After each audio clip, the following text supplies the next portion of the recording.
Hello friends, मैं doctor निशा मंगल genesis clinic Jaipur से। आज हम बात करेंगे सिजेरियन ऑपरेशन के बारे में कि ये ऑपरेशन कैसे किया जाता है और ऑपरेशन के पहले और ऑपरेशन के बाद में क्या प्रोटोकॉल्स हैं जिन्हें हम फॉलो करते हैं या क्या चीज़ें हैं जिनका हम ध्यान रखते हैं। तो सबसे पहले हम बात करेंगे प्री ऑपरेटिव टाइम के बारे में, मतलब ऑपरेशन के पहले की चीज़ों के बारे में। ऑपरेशन के पहले बेसिकली सबसे पहले हम कंसेंट लेते हैं। कंसेंट होता है कि आपका सहमति। ये सहमति दो तरीके की होती है, ऑपरेशन के लिए भी होती है और साथ ही जो आपको एनेस्थीसिया दिया जा रहा है उसके लिए भी होती है। सेकंड चीज़ आती है कि जो सिजेरियन में जो आपको एनेस्थीसिया देंगे वो डॉक्टर एनेस्थेटिस्ट जो होते हैं वो आपको चेक करते हैं, आपके पल्स, बीपी, ब्लड टेस्ट ये सारे वो चेक करते हैं और उसके बाद में वो ये डिसाइड करते हैं कि आपको एनेस्थीसिया जो है वो स्पाइनल देना है या जनरल देना है। मोस्ट कॉमनली हम सिजेरियन में स्पाइनल एनेस्थीसिया यूज़ करते हैं। थर्ड चीज़ होती है, क्योंकि आपको ऑपरेशन के लिए लेना है तो हम आपको हैंड पे एक आईवी लाइन लगाते हैं जिसके थ्रू आपको हम एंटीबायोटिक है, एंटासिड है या एंटी वॉमिटिंग मेडिसिन हैं वो देते हैं। साथ ही हम कुछ आईवी फ्लूइड जो है वो भी स्टार्ट करते हैं।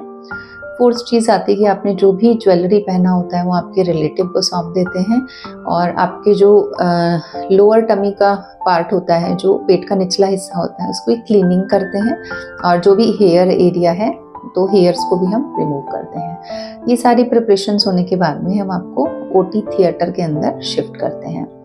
ओटी टेबल पे हम आपको सबसे पहले सुपाइन मतलब सीधा लेटाते हैं। ओटी टेबल पे लेटने के बाद में आपका सबसे पहले हम पल्स, बीपी, ऑक्सीजन सैचुरेशन ये सारी चीज़ें चेक करते हैं। उसके बाद आपको बैक में स्पाइनल एनेस्थीसिया दिया जाता है। स्पाइनल एनेस्थीसिया हम दो पोजीशंस में दे सकते हैं, या तो सिटिंग पोजीशन में या लेफ्ट लेटरल करवट वाली पोजीशन में। ये आपके एनेस्थेटिस्ट डिसाइड करेंगे कि उन्हें किस पोजीशन में एनेस्थीसिया देना है। जब एनेस्थीसिया दे देते हैं तो वापस हम पेशेंट को सुपाइन पोजीशन में मतलब सीधा लिटा देते हैं। तो एनेस्थीसिया देने के बाद नेक्स्ट स्टेप हमारा आता है सिजेरियन ऑपरेशन। तो नेक्स्ट हम बात करेंगे कि ऑपरेशन कैसे किया जाता है। ऑपरेशन स्टार्ट करने के पहले तीन चीज़ें हम और करते हैं। सबसे पहले तो पेशेंट का हेड और ऑपरेटिव एरिया जो है उसके बीच में हमें कर्टेन मतलब एक पर्दे की तरह लगा देते हैं ताकि पेशेंट को एंजाइटी नहीं हो। सेकेंड होता है कि हम पेशेंट को यूरिन का पाइप डालते हैं जिसे हम कैथेटर बोलते हैं। और थर्ड होता है कि पेशेंट का जो एब्डोमेन का लोअर पार्ट है उसको बीटाडीन और स्पिरिट से अच्छे से क्लीन करते हैं और उसके बाद में ऑटोक्लेव ड्रेसिंग्स होती हैं, स्टेराइल ड्रेसिंग्स, उससे पेशेंट को पूरी तरह से कवर कर देते हैं।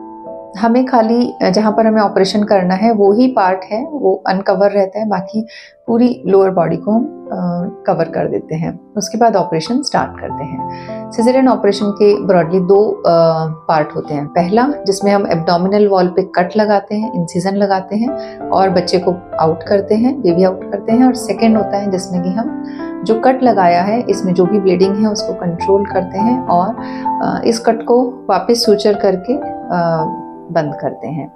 तो सबसे पहले हम बात करेंगे कि हम एब्डोमिनल वॉल पे इंसिजन कैसे लगाते हैं। एब्डोमिनल वॉल जो होती है इसकी बहुत सारी लेयर्स होती हैं और जब हम इंसिजन लगाते हैं तो हम एब्डोमिनल वॉल को लेयर बाय लेयर ओपन करते हैं। सबसे पहले जो कट लगाया जाता है वो स्किन पे होता है। स्किन के नीचे फैट कट होती है। फैट के नीचे रेक्टस शीथ होती है। ये एक बहुत ही टाइट शीथ होती है जो कि हमारे पेट को सपोर्ट करती है, तो इसके ऊपर कट लगाया जाता है। रेक्टस शीथ के नीचे हमारी रेक्टस मसल्स आती हैं। मसल्स को कभी भी हम कट नहीं करते हैं, इनको खाली लेफ्ट या राइट में मोबिलाइज किया जाता है।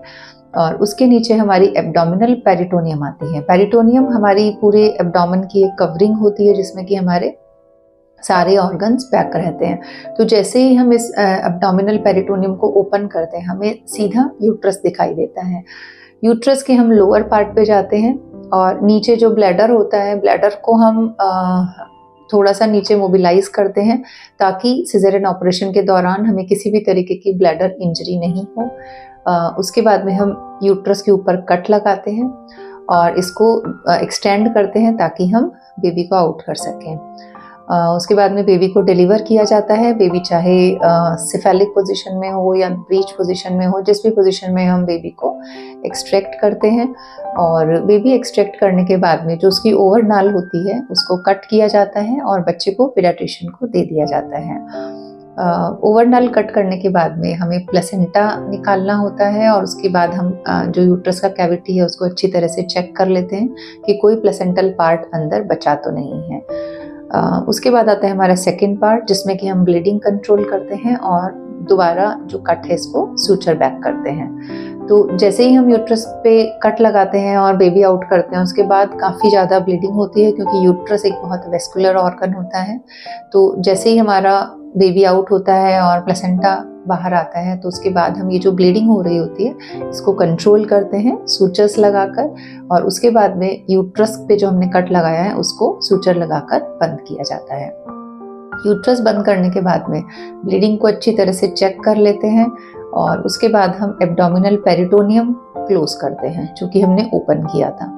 एब्डोमिनल पेरिटोनियम क्लोज करने के बाद में हम लेयर बाय लेयर, जैसे हमने ओपन किया था वैसे ही सारी लेयर्स को एक एक करके क्लोज करते हैं। और स्किन पे जो हम सूचर्स लगाते हैं वो सारे सबक्यूटेनियस सूचर्स लगाते हैं मोस्टली, मतलब ये सारे अंदर के सूचर्स होते हैं और सेल्फ डिजॉल्व होने वाले होते हैं। सूचर कंप्लीटली करने के बाद में एब्डोमेन को वापस क्लीन किया जाता है और आपको एक ड्रेसिंग अप्लाई कर दी जाती है। नेक्स्ट हम बात करेंगे पोस्ट ऑपरेटिव पीरियड के बारे में। ऑपरेशन होने के बाद हम क्लीनिंग करके पेशेंट को पोस्ट ऑपरेटिव एरिया में शिफ्ट करते हैं। पोस्ट ऑपरेटिव एरिया के अंदर हम लगभग 2 से 3 घंटे पेशेंट को रखते हैं, जिसमें कि हम पेशेंट का पल्स, बीपी, ब्लीडिंग, पेशेंट का यूरिन का आउटपुट और यूट्रस अच्छे से कॉन्ट्रैक्टेड है या नहीं, ये सारी चीज़ें चेक करते हैं। और अगर ये सब चीज़ें ठीक होती हैं तो हम पेशेंट को रूम में शिफ्ट कर देते हैं। रूम में शिफ्ट करने के बाद में 4 चीज़ें होती हैं जो बहुत इंपॉर्टेंट होती है। सबसे पहला तो पेशेंट का अच्छे से मॉनिटरिंग किया जाता है, जिसमें कि पेशेंट का पल्स, बीपी, उसका यूरिन का आउटपुट ये रेगुलरली चेक होता है, उसका ब्लीडिंग रेगुलरली चेक होता है, और पेशेंट को हम एंटीबायोटिक और आईवी फ्लूइड्स और अदर मेडिसिन जो हैं वो देते हैं। सेकेंड चीज़ होता है पेशेंट का डाइट। तो लगभग 4 से 5 घंटे में हम आपका लिक्विड डाइट स्टार्ट कर देते हैं और उसके बाद हम एग्जामिन करके लगभग 6 से 8 घंटे में आपका सॉफ्ट डाइट भी शुरू कर देते हैं। नॉर्मल डाइट जो है नॉर्मली 24 आवर्स के बाद में आपका शुरू किया जाता है। थर्ड चीज़ आती है पेशेंट का एम्बुलेशन। नॉर्मली जैसे ही 3 से 4 घंटे बीतते हैं आपको आपके लेग के अंदर सेंसेशन आना फिर से स्टार्ट हो जाता है। तो 3 से 4 घंटे बाद हम आपको बोलते हैं कि आपको लेग मूवमेंट्स जो हैं वो स्टार्ट करनी है, और अगर आप जैसे ही आप कंफर्टेबल हो 4 से 6 घंटे में, तो आपको लेफ्ट या राइट दोनों साइड का टर्न लेना शुरू करना है। आपका जो सिटिंग है वो नॉर्मली हम 24 आवर्स के बाद में कराते हैं, और जैसे ही आप सिटिंग के लिए कंफर्टेबल हो जाते हैं तो सिटिंग के बाद हम 24 आवर्स के बाद में आपका थोड़ा थोड़ा वॉकिंग शुरू कर देते हैं। 24 आवर्स के बाद में ही हम आपका जो यूरिन का पाइप डला हुआ है वो भी रिमूव कर देते हैं। फोर्थ चीज़ आती है ब्रेस्ट फीडिंग।